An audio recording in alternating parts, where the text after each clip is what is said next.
Hi అండి. Welcome back to Pallavi official. అందరూ ఎలా ఉన్నారు? నేను చాలా బాగున్నాను. మీరు కూడా బాగుండాలని మనస్ఫూర్తిగా కోరుకుంటూ ఈరోజు మా ఊరు నుంచి విజయవాడ కనకదుర్గమ్మ వారికి సారి పట్టుకెళ్తున్నామండి. మా ఊరిలోని గంగానమ్మకు పెద్దింట్ల అమ్మవారికి కూడా ముందుగా మన గ్రామ దేవతలకు పెట్టి అప్పుడు మనం బయలుదేరాలండి. అందుకని చెప్పి మా ఊరు వాళ్ళందరం కూడా కలిసి గంగానమ్మకి అలాగే పెద్దింట్ల అమ్మవారికి కూడా సారి పెట్టి, అలాగే మా ఊర్లో ఉన్న రామాలయంలో సీతమ్మ వారికి కూడా సారి పెట్టి మేము విజయవాడ బయలుదేరుతున్నామండి.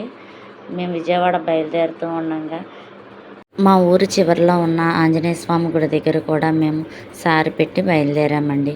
అసలు సారి అనేది ఎందుకు పెడతారు అంటే మన ఇంటి ఆడపడుచుగా భావించడం. తెలుగువారు ముఖ్యంగా అమ్మవార్ల ఆలయంలో వంటి ప్రముఖ ఆలయంలో భక్తులు అమ్మవారిని తమ సొంత ఇంటి ఆడబిడ్డగా భావిస్తారు. ఆషాఢంలో అమ్మవారిని శాంతింపచేయడానికి చీర, పసుపు, కుంకుమ, గాజులు, పిండి వంటలు, స్వీట్స్ సారెగా సమర్పిస్తారు. ఎవరి స్తోమతను కొద్దీ వాళ్ళు ఎంతుంటే అంత అమ్మవారికి పెట్టడం జరుగుతుందండి. ఆషాఢంలో తొలకరి వర్షాలు కురిసి భూమి పులకరిస్తుంది.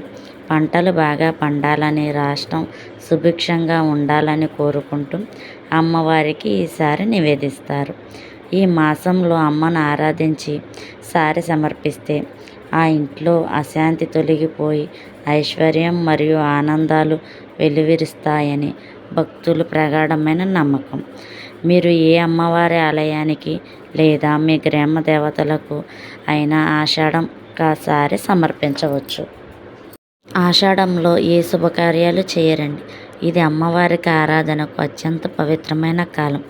ప్రకృతి అనుకూలత, వర్షాకాలం ప్రారంభంతో వచ్చే వ్యాధులు, ఆరోగ్య సమస్యల నుండి రక్షించమని గ్రామ దేవతలకు విజయవాడ దుర్గమ్మ వారికి వేడుకుంటూ సారి సమర్పించాము.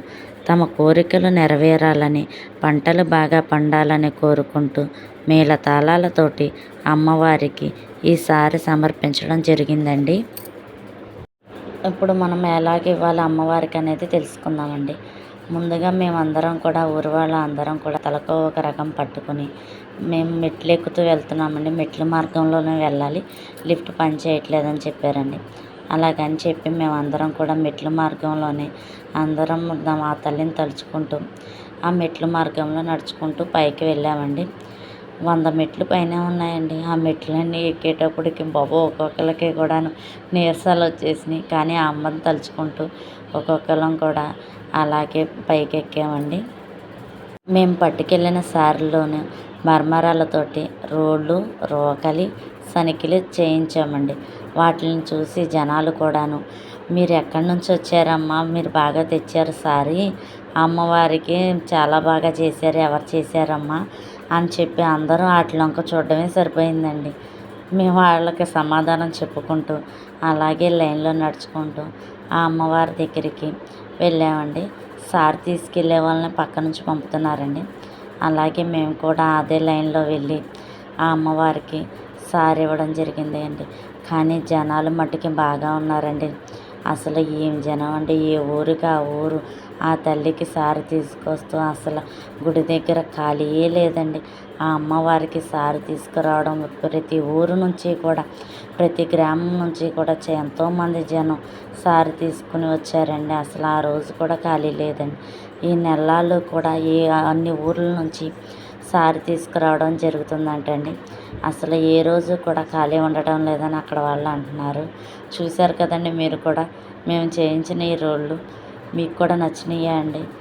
ఇక్కడ మనం 2వ ఫ్లోర్లోకి వచ్చి పైన అమ్మవారికి చూపించి ఇప్పుడు 2వ ఫ్లోర్లోకి వచ్చి అక్కడ సారి సమర్పించే ప్లేస్ ఉందండి. అక్కడ ఏ ఊరు నుంచి వచ్చినా అక్కడికి తీసుకుని వెళ్ళి అక్కడ అమ్మవారికి చూపించి మనము మన ఏ ఊరు నుంచి వచ్చిందో కూడా చెప్పి పూజ చేయించుకొని అవి దగ్గర పెట్టుకొని కూర్చుని మనం తీసుకొచ్చిన ఆ స్వీట్స్, ఆ పండ్లు, అవన్నీ కూడాను మొత్తం అన్నీ కూడా అక్కడికి వచ్చిన ముత్తైదువులందరికీ కూడా పంచిపెట్టాలండి. అక్కడ ఉన్న వాళ్ళందరికీ కూడా పసుపు, కుంకుమ, స్వీట్స్, జాకెట్ ముక్క, మనం ఏమేమి పట్టుకెళ్ళాము అన్నీ కూడా ఆ అమ్మవారికి సమర్పించి మేము భోజనాలు చేసి ఇంటికి వచ్చేయడం